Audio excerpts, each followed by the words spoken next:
राम जी के वंश वालों की चर्चाओं को सुना। अब बारी है चंद्रवंश उदय होने की और भागवत का 9वां और 10वां स्कंद आप सभी के बीच में आज उदय होगा। और श्री व्यास जी बताते हैं जो भागवत का 10वां और 9वां स्कंद है ये भगवान कन्हैया का हृदय है, प्राण है, समझ लीजिए। क्यों? क्योंकि इसी 9वें और 10वें स्कंद से भगवान की पावन कथाओं का उदय होता है, श्री कृष्णचंद्र की पावन लीलाओं का शुभारंभ होता है। कैसे भगवान कन्हैया आए, किस वंश में आए, किस गोत्र में आए, उनके वंश वालों की पावन चर्चाएं आप सभी लोग श्रवण करें। आइए ध्यान देते हैं कि चंद्र वंश का प्रादुर्भाव कहां से हुआ। इस संसार को रचाने वाले विधाता ब्रह्मा जी बताते हैं इनके जो प्रथम पुत्र हुए अत्रि मुनि महाराज, इनकी पत्नी का नाम था अनुसुईया, जिनके बारे में आप सब लोग जानते हैं। अनुसुईया ये करदम ऋषि की पुत्री थी, माता का नाम था देवहूति। अनुसुईया बहुत बड़ी पतिव्रता थी, सारे संसार में उनका नाम था। और वास्तव में समाज के लोगों को बात याद रखना, अगर नारी दर्पण को अगर पढ़ा जाए, सब पढ़ी लिखी समाज है, बीए बीएससी में नारी दर्पण के बारे में बताया जाता है। एक शास्त्र आता है कि देखिए नारी का जीवन कैसा होता है, नारी अपने जीवन का मूल्यांकन करती है, बताती है कि मैं क्या हूँ। जरा ध्यान देना आप लोग, जो पढ़ते हैं, जो उस सब्जेक्ट को लेते हैं वो जानते हैं, जो नहीं लेते वो नहीं जानते होंगे कि नारी अपने बारे में बताती है कि मैं क्या हूँ। मानो तो मैं एक शक्ति हूँ और ना मानो तो अबला नारी, मानो तो मैं एक शक्ति हूँ ना मानो तो अबला नारी। और मैंने ही नर को जन्मा,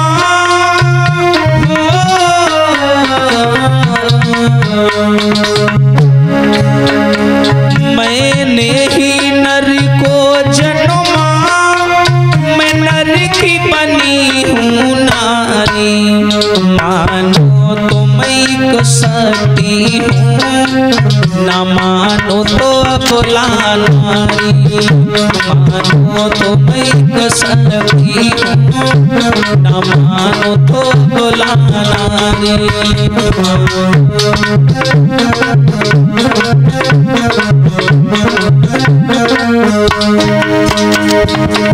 और ध्यान दीजिए भैया, नारी दर्पण शास्त्र में बताया गया, नारी अपनी भावनाओं का मूल्यांकन करती है, बताती है मैं क्या हूं। ये समाज इतिहास प्राचीन काल से नारी का विरोधी रहा। कभी भी आप लोग एक चीज को देखना कि वही कार्य अगर पुरुष करे तो मर्यादा के अंदर करता है, और वही कार्य अगर नारी करे तो कहते हैं कि ये गलत कर रही है।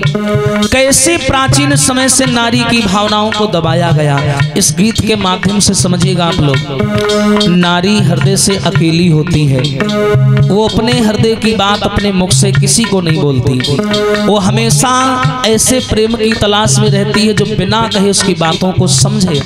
लेकिन ऐसा नहीं होता, नारी को दबाना, कुचलना, गलत सलत आरोपों में बांध करके मर्यादा की थैली में लपेट के घर में डाल देना।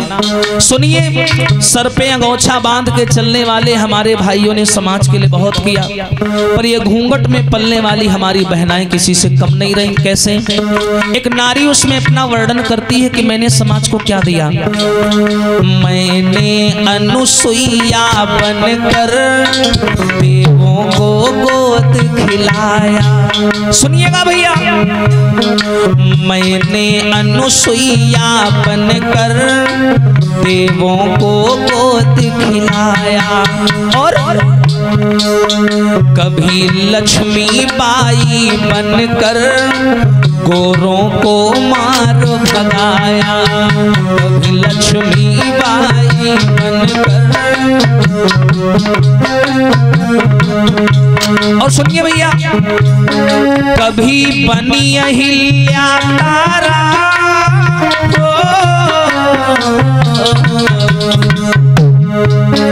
कभी बनी अहिल्या तारा, कभी कभी कुंती कभी गांधारी। और ये जितने नाम लिए हैं मैंने, कभी इनकी हिस्ट्री इतिहास को पढ़ के देखना।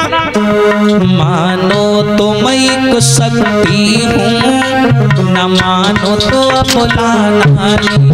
मानो तो मैं एक शक्ति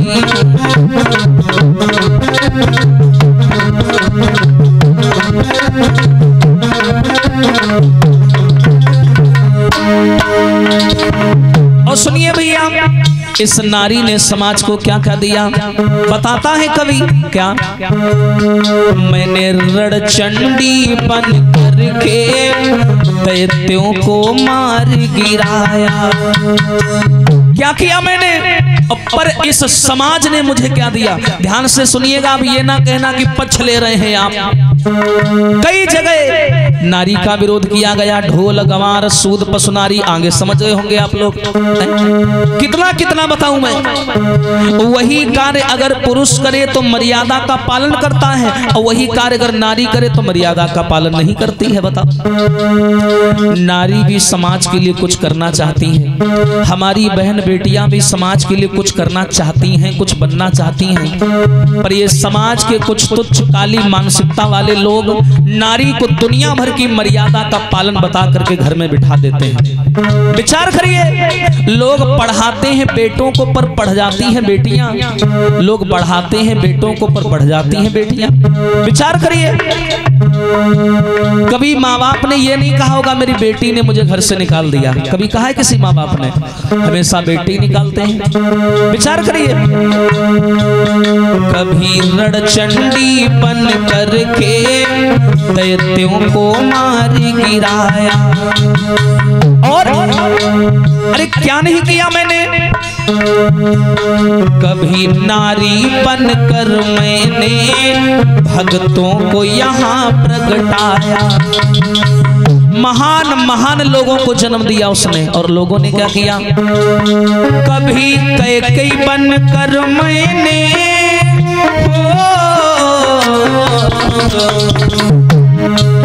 कभी कैकई बनकर मैंने ले लई बदनामी सारी। आज सारा संसार कैकेयी को भला बुरा कहता है कि उसने राम जैसे बेटा को वनवास दिया। पर याद रखना समाज के लोगों, अगर कैकेयी ना होती तो आज सारे संसार में राम की पूजा नहीं हो रही होती। क्योंकि कैकेयी ने राम से कहा था, बेटा राम अगर तुम बन जाओगे तो कुछ बन जाओगे। याद रखना, अगर तुम बन जाओगे तो कुछ बन जाओगे। लेकिन आज संसार वाले उसे भला बुरा कहते हैं। ये संसार वालों की तुच्छ मानसिकता का सहज दर्पण है, प्रदर्शन है कि यहाँ के लोग वही करेंगे जो लोग मना करेंगे। ये भैया भारत है, यहाँ कुछ भी हो सकता है, ध्यान रखना। हाँ, जहाँ लिखा होता है यहाँ पेशाब करना मना है वही मुँहते हैं लोग। ये इंडिया है, यहाँ ऐसा होता रहता है। कभी कैकेयी बन कर मैंने ले लई बदनामी सारी। मानो तो मैं एक शक्ति हूँ, न मानो तो अबला नारी। मानो तो मैं एक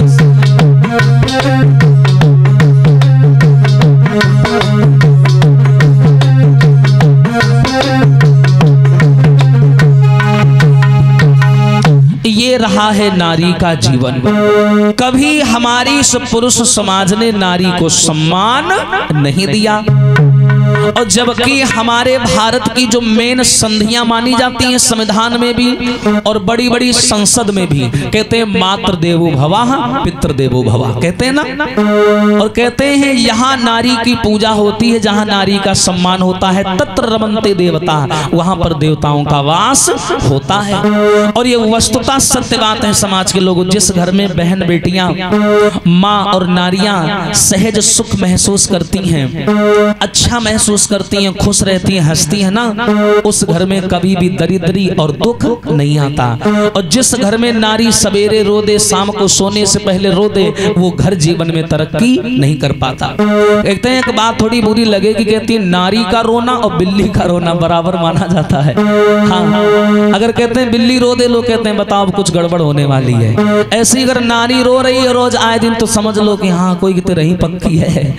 हाँ, बोलिए सच्चिदानंद भगवान की।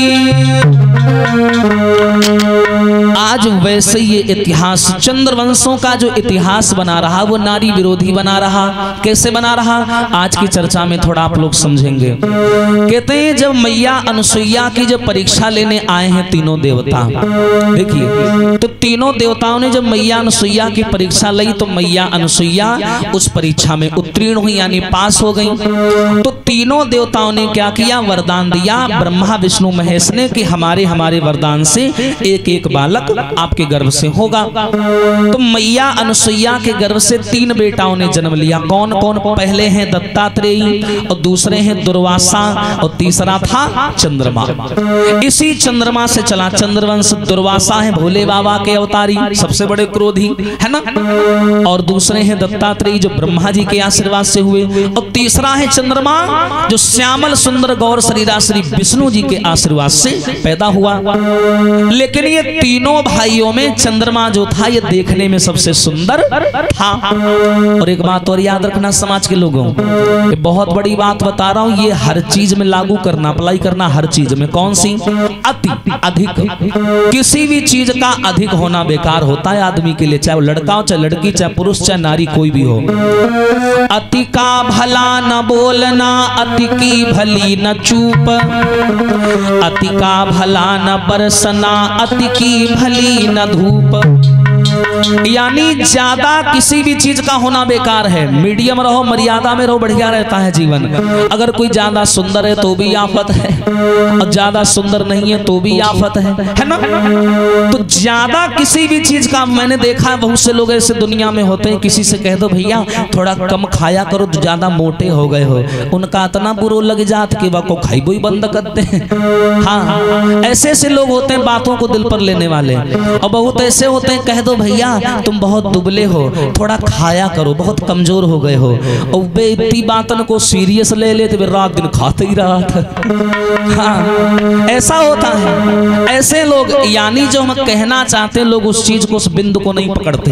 अपने मन में जो आ गया बस मान लिया, दिल पे ले लिया, लग गए। अब तुम किसी से कह दो कि देखो वहां मत जाना, थोड़ा वहां से लड़ाई है, ठीक है, वहां से मत जाना, कभी भी ऐसा करना, वहां से मत जाना, तो लोग इतना दिल पर ले लेते हैं कि जाना ही बंद कर देंगे। हुवन कहो आगी लाग हुई बताओ नहीं चाहिए। हाँ, ऐसा हो जाता है। लोग वो करना चाहते हैं जो वो स्वयं चाहना चाहते हैं, और ऐसी समाज कभी भी अपना कल्याण नहीं करवा पाती। ध्यान रखना समाज के लोगों। बताते हैं चंद्रमा देखने में इतना सुंदर था कि ये एक बार अपने गुरु बृहस्पति जी के घर में गया, और उस समय ऐसा हुआ कि गुरु बृहस्पति जी घर पर नहीं थे, और गुरु बृहस्पति की पत्नी का नाम था तारा। क्या नाम था, तारा। तो एक दिन जैसे ही चंद्रमा ये पहुंचा, तो तारा ने चंद्रमा को देखा, ये पहचान नहीं पाई। बोली कौन हो तुम? तो चंद्रमा बोला मैया मैं आपके पति का शिष्य हूँ, मेरा नाम चंद्रमा है, वो गुरुजी से मिलने आया हूँ, कहाँ हैं? जवाब दिया गुरुजी तो नहीं है, तुम ऐसा करो कुछ दिन रुक जाओ, इंतजार कर लो, आएंगे तब मिलके चले जाना। तो चंद्रमा वहीं पर रहने लगा। और घर में कौन था? एक नारी और दूसरा पुरुष। नारी है तारा, पुरुष है चंद्रमा। एक दिन की बात, चंद्रमा देखने में सुंदर था, मैं बता चुका हूं। चंद्रमा नहाने के बाद में सूर्य की रोशनी में खड़ा हुआ, और ध्यान रखना चाहे पुरुष कितना कुरूप हो और नारी कितनी भी कुरूप हो, ये नहाने के बाद में जब सूर्य की रोशनी में आते हैं तो प्राकृतिक सुंदरता इनके अंदर अपने आप आ जाती है। ध्यान रखना, जब नारी केसों को सुखाती है तो प्राकृतिक सुंदरता उसके अंदर अपना प्रवेश कर लेती है। तो चंद्रमा सूर्य की रोशनी में खड़ा होकर के चंदन का लेपन कर रहा था अपने शरीर में, हष्ट पुष्ट था, तगड़ा था। तो जैसे तारा की नजर पड़ी इसके ऊपर और जैसी चंद्रमा का शरीर देखा तो इसके अंदर काम वासना जागृत हो गई और ये सब भूल गई कि ये मेरे पति का शिष्य है और गई और उससे जाकर के बात करने लगी। एक बात बताओ, क्या? अरे आओ बैठो पास, कहो क्या नाम तुम्हारा है, कहो क्या नाम तुम्हारा है, आओ बैठो पास कि तुमसे स्वार्थ हमारा है। क्या नाम है तुम्हारा? चंद्रमा बोला मैया मेरा नाम चंद्रमा है। तारा बोली देखो तुम मैया ना कहो करो, बुरा लगता है मुझे। क्यों? अब माँ हो तो माँ कहेंगे और क्या कहेंगे? बोले ना माँ ना कहो करो। अबे मेरी उम्र कहाँ है? 24 साल की तो हम हैं। हाँ, करो चाहत तुम संग शादी, अरे तुम्हारे पीछे होवे चाहे जीवन की बर्बादी, नाय तुम बिन जी पाऊंगी रे, नाय तुम बिन जी पाऊंगी, और शादी हम संग नाई करी तो मैं मर जाऊंगी।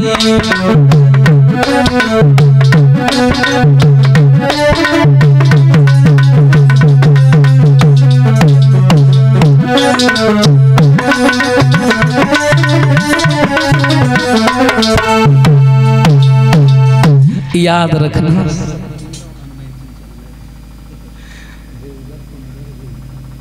जवाब दिया। एक बात बताओ क्या नाम है तुम्हारा? चंद्रमा बोला मैया मेरा नाम चंद्रमा है। अच्छा चंद्रमा नाम है। चंद्रमा एक बात कहें तुमसे? हाँ बोलो मैया। तुम मैया ना कहा करो, फिर मैया मैया कहते हो। हमने तुमको पैदा किया है जो मैया मैया करते हो? मैया मैया ना किया करो। हाँ तो फिर क्या किया करें? मेरा नाम लिया करो। मेरा नाम तारा है तो तारा बोल करके मुझे बुलाया करो। अच्छा अच्छा अच्छा अच्छा, नहीं आप हमारे गुरु की पत्नी हो, माँ समान हो, तो माँ का दर्जा तो हम देंगे आपको। नहीं ऐसा नहीं। देखो चंद्रमा सत्य बात तो ये है कि मुझे तुमसे प्रेम हो गया है। हाँ, और मुझे तुमसे इतना प्रेम हो गया है मैं तुमसे गंधर्व विवाह करना चाहती हूँ। अच्छा गंधर्व विवाह का मतलब जानते हो क्या होता है? जैसे आजकल लोग कहते हैं लव मैरिज, प्रेम में शादी। गंधर्व विवाह का मतलब ये होता है। बोली ऐसा करो तुम मुझसे गंधर्व विवाह कर लो। चंद्रमा एकदम से खड़ा हो गया, बोला पागल हो गई हो? अरे तुम हमारे गुरु की पत्नी हो, मां समान हो, और मैं तुमसे शादी कैसे कर लूंगा? बोले रे ये सब छोड़ो ना, उल्टी सीधी बातें। नींद न जाने टूटी खाट, भूख न जाने जूठा भात, प्रेम न जाने जात कुजात। तुम दुनिया भर की बातें छोड़ो, हाँ हमें तुमसे प्रेम हो गया है। और जो इतनी बात कही और क्या बोली है देखो तारा, क्या? जिए तो जिए कैसे बिन आपके,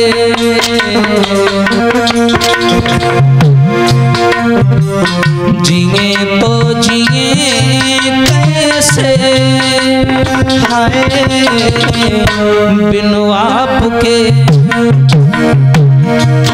हो लगता नहीं दिल कहीं बिन आपके, जिए तो जिए कैसे बिन आपके।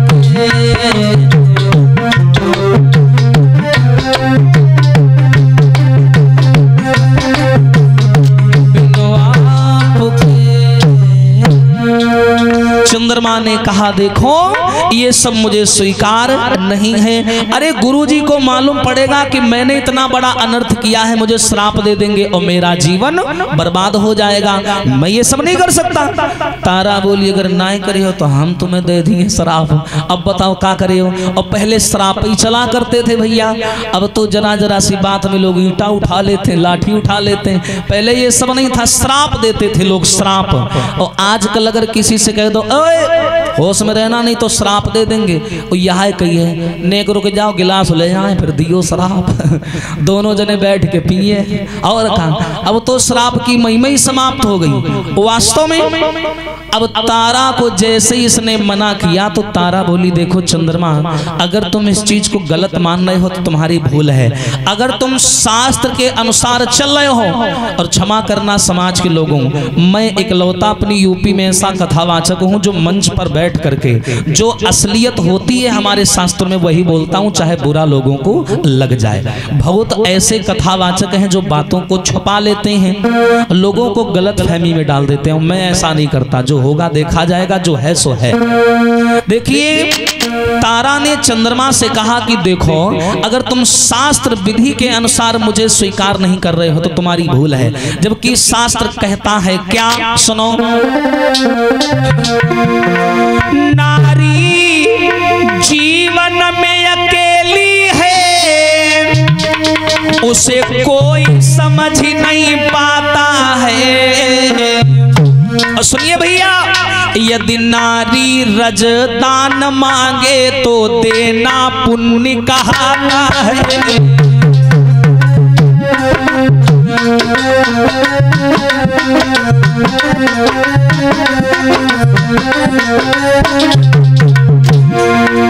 विचार करिए क्या मैंने बोला। नारी अगर अपनी इच्छा से रजदान मांगती है तो देना पुण्य कहता है। बताओ भैया, लगाओ दिमाग। नारी रजदान यदि मांगे तो देना पुण्य कहता है। जो नारी की ना बात सुने वो घोर नरक में जाता है।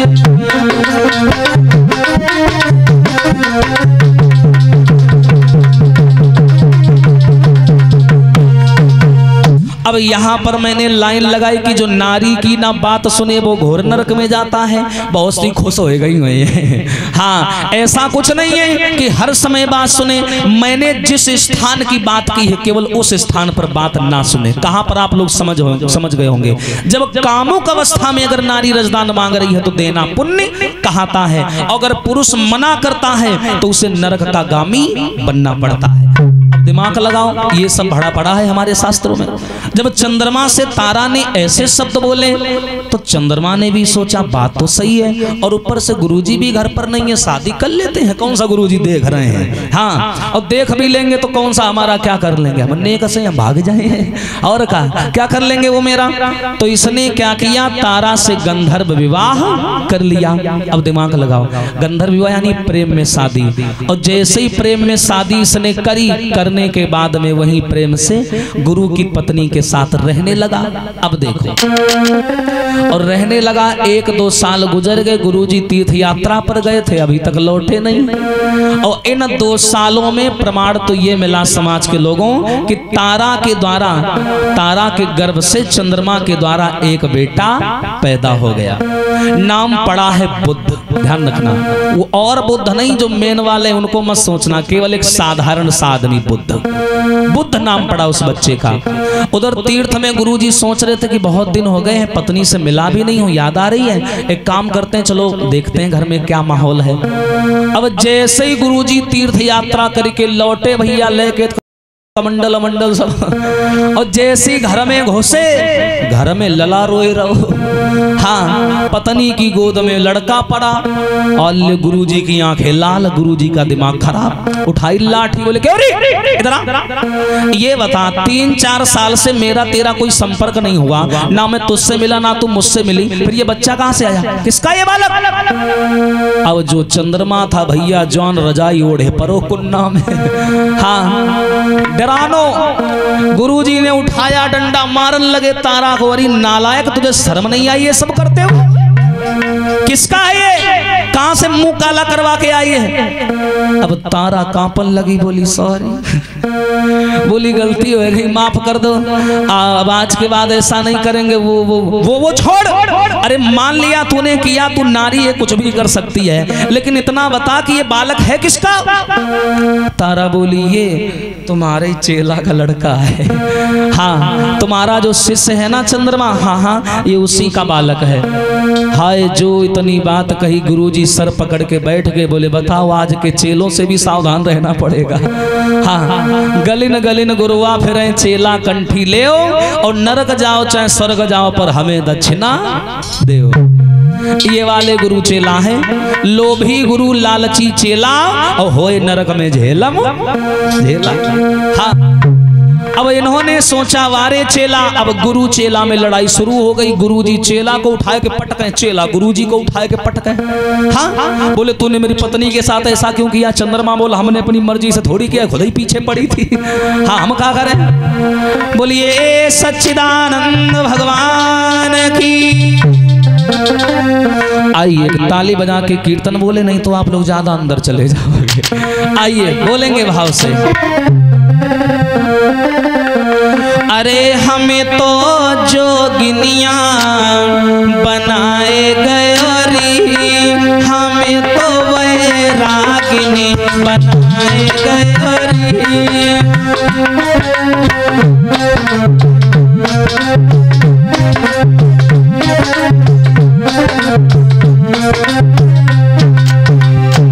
वो छलिया नंदी को लालारी,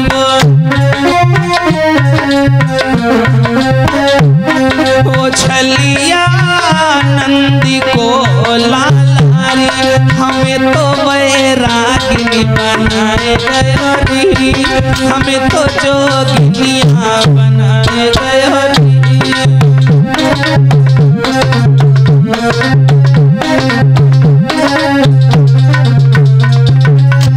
और हाँ, आप तो जाओ कान्हा मथुरा काशी, आप तो जाओ कान्हा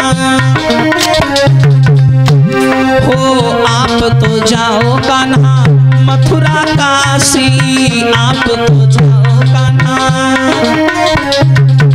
और ताली बजाओ सब जने, आज बजाए लो, कल ले, परसों नरसों दिखाई ना पड़ जाए। हाँ, 2 दिन की बात है, फिर हमाओ मलिहाबाद है। बोलो सभी लोग। हाँ, आप तो जाओ कान्हा मथुरा काशी, आप तो जाओ कान्हा। अरे हमें तो वृंदावन घुमाए गए, हमें तो जोगिनिया बनाए गए।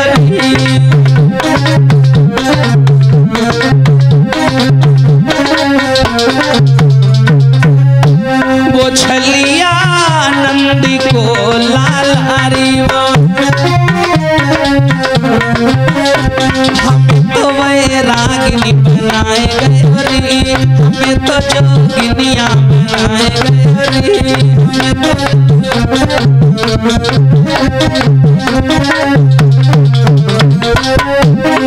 और हाँ, आप तो खाओ कान्हा, अरे माखन मिश्री, आप तो खाओ कान्हा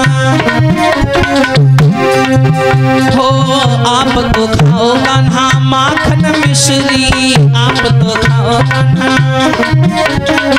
और हमें तो रूखी सूखी खवाए गए, हमें तो रूखी सूखी खवाए गए।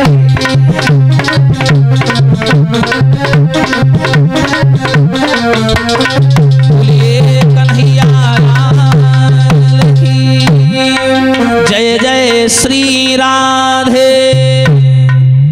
अच्छा एक बात और बताएं, ये बीच कथा में कीर्तन के बाद देखा होगा हम लोग राधे राधे बुलवाते हैं, हाथ नहीं ऊपर करवाते हैं। तो पता है ऐसा क्यों करवाते हैं? देखो हम बताएं कारण। ऐसा इसलिए करवाते हैं क्योंकि 3-4 घंटे कथा होती है और बैठे बैठे हाथ पैर अकड़ जाते हैं। हाँ, तो हमको आप सबका ख्याल रखना पड़ता है। पता चले हम चिल्ला रहे हैं और तुम आलस में कर रहे, सोए रहे बैठे बैठे। हाँ, तो क्या फायदा? इसीलिए हाथ पैर ऊपर करना, पैर नहीं। केवल हाथ ऊपर करवाए जाते हैं ताकि ये ऐसे ऐसे करके सही कर ले। हाँ, इसीलिए हाथ ऊपर करवाए जाते हैं। इससे आलस भी दूर हो जाता है और कथा में मन भी लगता है, नहीं तो एक ही जगह बैठे बैठे कंधा नहीं झुक जाते हैं। हाँ, इसीलिए ऐसा करवाया जाता है, समझे। हम लोगों को ध्यान रखना पड़ता है आप लोगों का, और आप लोग नहीं होंगे तो हम करेंगे कहा। हाँ, आइए ध्यान देते हैं। अब देखो चंद्रमा और इनके गुरु के बीच में लड़ाई होने लगी। अब देखो पहले तो इस बात को लड़ाई हो रही थी लेकर के कि भाई तूने गलत किया मेरी पत्नी के साथ, और बाद में इस बात को लेकर के लड़ाई होने लगी कि बालक कौन लेगा, क्योंकि बालक जो पैदा हुआ था देखने में सुंदर था। और पहले के जमाने में बड़े किस्मत वाले लोग होते थे जो बच्चा उनको मिलता था। क्यों? क्योंकि एक दोहा बड़ा चलता था, अति गुणी सो निर्धनी अति सुंदर सो बांझ। ये बांझे रानियां पहले बहुत हुआ करती थी, कथाओं में आप लोग सुनते हो, फलाने राजा के पुत्र नहीं हुआ, उनके पुत्र नहीं हुआ, है ना। तो ये सब पहले चला करता था। तो अब इस बात को लेकर के लड़ाई होने लगी कि बच्चा कौन लेगा। गुरुजी बोले हम लेंगे, चंद्रमा बोला हम लेंगे। चंद्रमा बोला हमारे अंश से पैदा हुआ है तो हम लेंगे। गुरुजी बोले ना, मेरी पत्नी से पैदा हुआ, हम लेंगे। अब इस बात में लड़ाई होने लगी, बड़ा भैया झंझट। तो देवता लोग आए, देवताओं ने न्याय किया और न्याय के अनुसार वो बालक चंद्रमा को दिया गया, क्योंकि उसी का था। तब उस चंद्रमा उस बालक को लेकर के घर आ गया। उस बच्चे का नाम पड़ा है बुद्ध, और ये बुद्ध जो है ये सयाने होने के बाद में अंबिका विपन के किनारे कुटिया बनाकर रहने लगे। बोलिए सच्चिदानंद भगवान की। अब देखो आइए लेकर के चलते हैं एक बड़ा ही सुंदर सा तीर्थ, इस समय जो ट्रेंडिंग में चल रहा हर जगह, क्या है नाम है प्रयागराज। बड़ा चर्चा हो रही है इस समय, लेकिन इस समय बड़ा शर्म की बात है कि चर्चा करने वाला वहां का माहौल नहीं है। कारण क्या है आप सब लोग जानते हो, सोशल मीडिया से सब लोग जुड़े हुए हैं। देखिए प्रयागराज जिसका नाम है इलाहाबाद, और यहाँ के जो पहले राजा थे स्वयंभू मनु और शत्रुपा। इनके जब घर में संतान नहीं हुई तो इन्होंने क्या किया, एक यज्ञ करवाया अपने घर में, और ब्राह्मणों से कह दिया कि देखो हमें यज्ञ से पुत्र चाहिए, शासन चलाने के लिए क्या चाहिए, पुत्र चाहिए।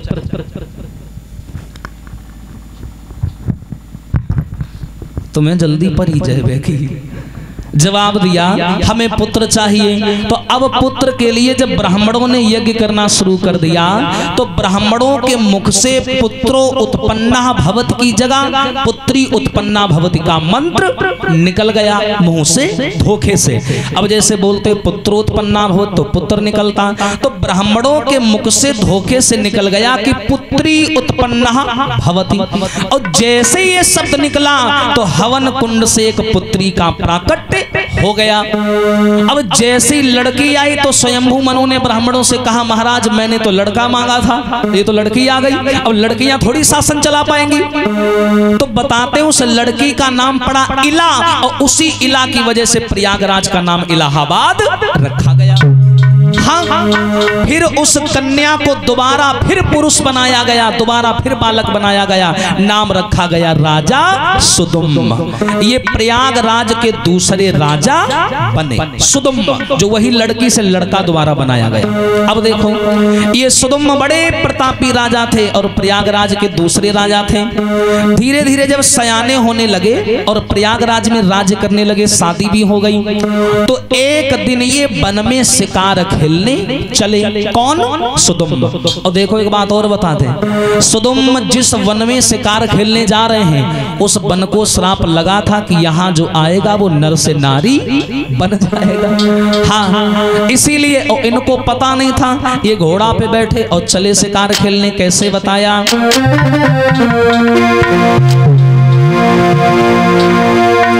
सुमिरी श्री गणेश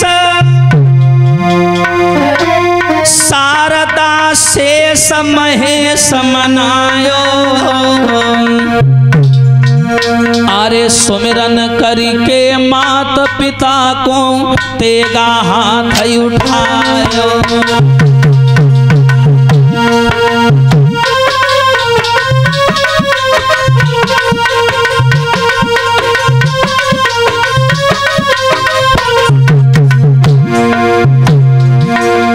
सुमिरी श्री गणेश शारदा शेष मनायो महेश मनायो।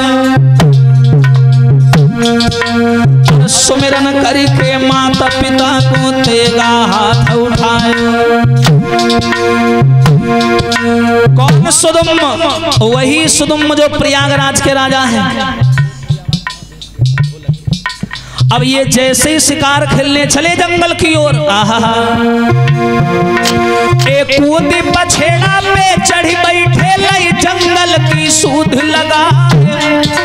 अरे माता पिता को सुमिरन करके गालीन हो हाथ उठाए। जैसे ही पहुंचे बिकट बनी में, हिरना फौरन लखो यगारी। जैसे ही हिरना लखो भूप में, घोड़ा पीछे गयो लगा पर मारी बनो हिरना। ले गो बन के पीछे बुलाए पर मारी बनो हिरना।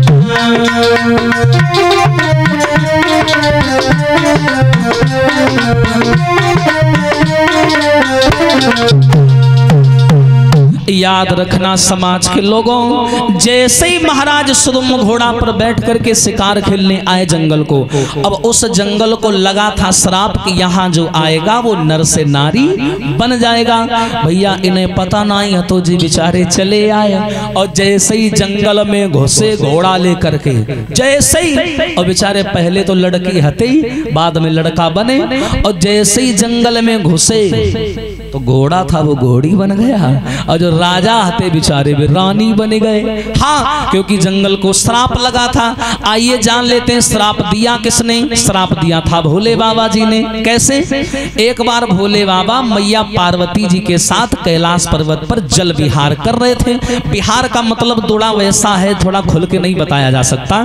तो विहार कर रहे थे जल के अंदर। तब तक क्या हुआ, अब आप लोग तो जानते हो भोले बाबा कहाँ रहते थे, पर्वतों में, गुफाओं में। और पर्वतों में कहीं गेट थोड़ी लगा होता है, सब खुला पड़ा होता है। हाँ, तो जैसी मैया पार्वती स्नान कर रही थी तो 10-12 संत सनकाद ऋषि भोले बाबा से मिलने आ गए। उनको पता नहीं था कि पार्वती जी अंदर ना आ रही, वे घुसत चले आए। हाँ, जैसे ही चले आए तो पार्वती ने उनको देखा तो बेचारी शर्मा गई। और जब वो चले गए तो बाद में पार्वती ने भोले बाबा से कही कि सुनो, नेक 10-15 की कोई नौकरी ढूंढ ले और एक गेट लगवा ले। हाँ, यहाँ कोई घुसा चला आता है, कोई गुस्सा चला आता है। बताओ, मैं कभी किसी भी हालत में बैठी हूँ, शर्म नहीं आती लोगों को। तो भोले बाबा ने क्या किया, इस वन को अपने लिए और अपनी पार्वती जी के लिए चुना था, ताकि हम और पार्वती यहाँ बैठ करके व्यक्तिगत प्रेम कर सकें। और इसे श्राप दे दिया कि यहाँ हमारे दोनों के अलावा जो आएगा वो नर से नारी बन जाएगा। इसीलिए वहां भूल करके कोई जाता नहीं था। इन्हें पता नहीं था, जे पहुंच गए मुंह उठा करके और बन गए बेचारे नारी। अब दिमाग लगाओ भैया, कोई आदमी पुरुष होए और अचानक जेंडर चेंज हो जाए, अचानक बेचारा नारी बन जाए तो कितना दुख होगा। अच्छा, दुख तब ज्यादा होता है जब पुरानी बात याद हो। जैसे मान के चलो हम लोग इस जंगल में गए और नारी बन गए, अगर हमें ये याद है कि हम पहले पुरुष थे तब दुख ज्यादा होता है। या तो याद ना रहे कि हम पहले क्या थे तो दुख नहीं होगा, क्योंकि फिर नारी मान करके अपने आप को जिएंगे। अब उनको मालूम है कि मैं पुरुष था और बाद में नारी बन गया तो बेचारे बड़े दुखी हो गए।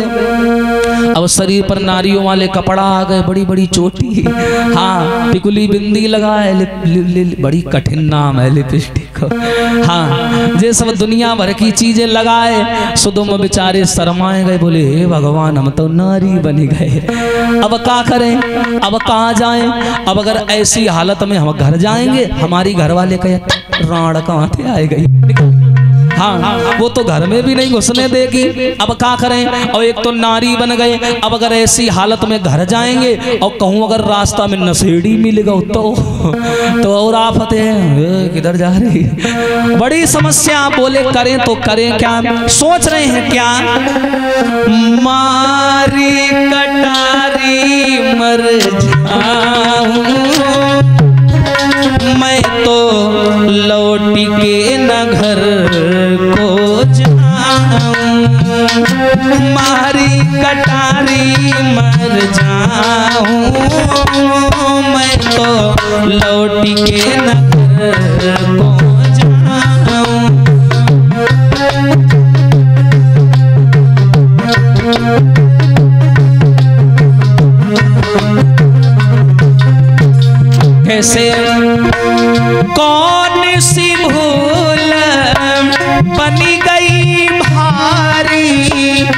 जो हम बनी गए नर से नारी, ओ कौन सी भूल बन गई भारी, जो हम बनी गए नर से नारी। और हाँ किन से मैं व्यथा सुनाऊं, मैं तो लौट के न घर को जाऊं।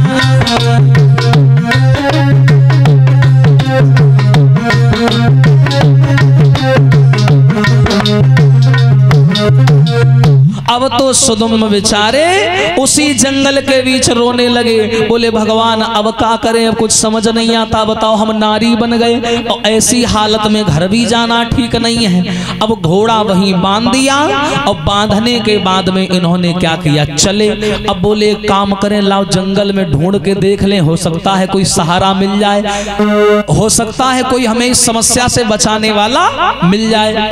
तो बेचारे सुदुम्न नारी बने उसी जंगल में घूमने लगे।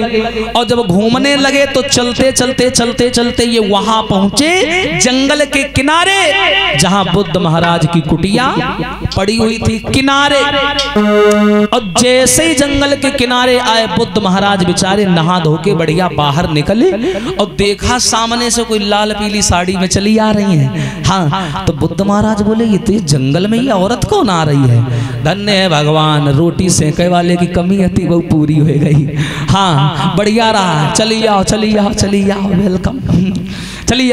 अब जैसे ही वो पहुंची सामने तो सुदुम्न ने देखा, बुद्ध ने देखा, बुद्ध ने रोका, खड़ी हो जाओ, क्या नाम है तुम्हारा, कहां से आई हो तुम, और यहाँ जंगल में अकेली क्यों घूम रही हो। सुदुम्न कान लगे ऐसो है जो रही रही ना करियो, बताए देखिए। हाँ बिल्कुल हम पक्के आदमी हथे, यहाँ से आने से पहले वो तो जंगल में आए नर से नारी बन गए। अच्छा तो तुम पहले पुरुष थे, हाँ पहले हम लड़का थे, अब लड़की बन गए, बताओ अब हम कैसे घर जाएं, बताओ मेरी प्रजा मेरा इंतजार कर रही होगी, हम कोई ऐसे वैसे लड़का है तुम लोग का हल्के में ले, हम राजा आदमी है, राजा अब नारी बन गए, बताओ नारी। हाँ अब नारी की जिंदगी बहुत बेकार होती है, मुझे घर जाना है, हम क्या करें जल्दी बताओ। बुद्ध बोले हो बड़ी बुरी खबर है। हाँ तो अब तो तुम नारी बन गई, अब क्या करोगी, करें का, हमें कैसे घर भिजवाओ। बोले घर तो नहीं जा पाओगी, घर जाओगी तुम्हारे घर वाले तुम्हें पहचानेंगे नहीं, ऐसे कौन घर में घुसने देगा। सुदुम्न बोले हाँ ये भी बात सही है। बुद्ध बोले सुनो घर मत जाओ, हमारे घर में रहो, ये मड़ैया परी है जो ये हमारी है, इसी में रहो, तुम समझ रही हो, 4 रोटी सेको, 2 तुम खाओ 2 हम खाए, प्रेम से रहो, क्या दिक्कत है, अपने ही घर समझो, और हम साधु आदमी हैं, हमें दुनिया से क्या मतलब है। तो सुदुम्न ने सोची कि बेचारो तिलक लगाए हैं, साधु है, और साधु लोग अच्छे लोग होते हैं, संत लोग जो होते हैं बढ़िया लोग होते हैं, और ये भूल है आप लोगों की, इनसे बच के रहना हम बता रहे हैं। साधुओं को कभी हल्के में मत लेना, हम बता रहे हैं। एक बार साइकिल वालों ने हल्के में लिया था, आज वो भोगे रहे समझ गए होंगे आप लोग। हाँ तो कभी संत को हल्के में लेना नहीं चाहिए, सही कह रहे हैं कि नहीं कह रहे। हाँ हल्के में नहीं लेना चाहिए। अब देखो आप लोग तो इन पे भरोसा करते हो, अपने घर में बुला लेते हो, और पता चले जो तुम्हारे लड़का बच्चा चुरा के भाग जाए, और कहा बाबा लोग चोर तो होते ही, हम थोड़ी बाबा हैं, हम थोड़ी बाबा, ना मेरे दाढ़ी लंबी लंबी है ना मेरे टकला है, हम कहां से बाबा हैं, जे लोग बाबा हैं। और कहा तो इन्होंने क्या किया, सुदुम्न ने सोचा कि बेचारा बाबा है, प्रेम से रहते हैं कुटिया में, समस्या कोई जाएगी नहीं। तो बेचारे सुदुम्न जो थे उसी कुटिया में प्रेम से रहने लगे।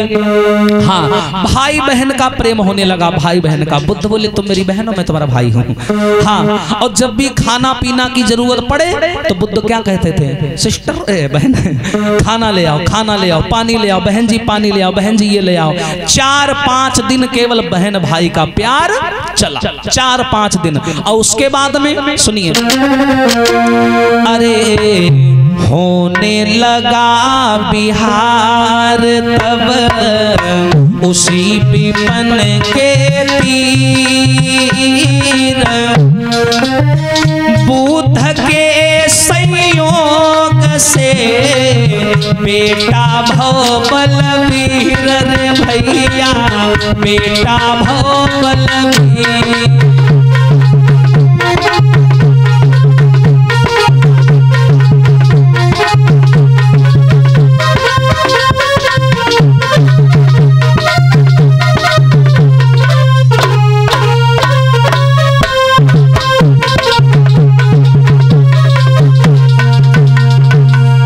अब देखो भैया, प्रमाण तो ऐसा मिला कि महाराज सुदुम्न जो नारी बन गए थे वो वहां रहने लगे कुटिया में, और नारी बन के 4-5 दिन तो जिज्जी जिज्जी चलो, और 4-5 दिन बाद ए जी ओ जी कहाँ गए जी, क्या कर रहे हो जी, हाँ ये सब चलने लगा। और कहानी तना आगे बढ़ गई, तना आगे बढ़ गई। बताते हैं इन दोनों के बीच में पति पत्नी का संबंध कायम हो गया, और महाराज बुद्ध के द्वारा सुदुम्न के गर्भ से एक बालक पैदा हो गया। और जैसे ही बालक पैदा हुआ, अब सुदुम्न जो नर से नारी बन गए थे, लय बालक गोदम बैठे, अब बुद्ध महाराज गायब, बुद्ध महाराज गायब। अब बेचारे लड़का को गोद में ले बैठी रोवन लगी, बोली हे भगवान जो बाबा नौस काटो बाबा, जो कहा तो जिज्जी। हाँ अब बताओ, एक तो मैं घर से चली यहाँ आई नर से नारी बन गया, और दूसरी बात जो गोद में डरो पै पै कर रहा हो, दिमाग खराब करे है। हाँ अब बताओ, एक बेटा भी हो गया, अब मैं ऐसी हालत में कैसे घर जाऊंगी। और बुद्ध महाराज गायब, बे नहीं मिले, वे तो निकल गए। अब गोद में बेटा लिए सुदुम्न रोने लगे, बोले हम करें तो करें क्या, अब तो ऐसी हालत में घर भी नहीं जा पाएंगे, घरवाली पहचानने से इनकार कर देगी, घर से भगा देगी। बताओ इतना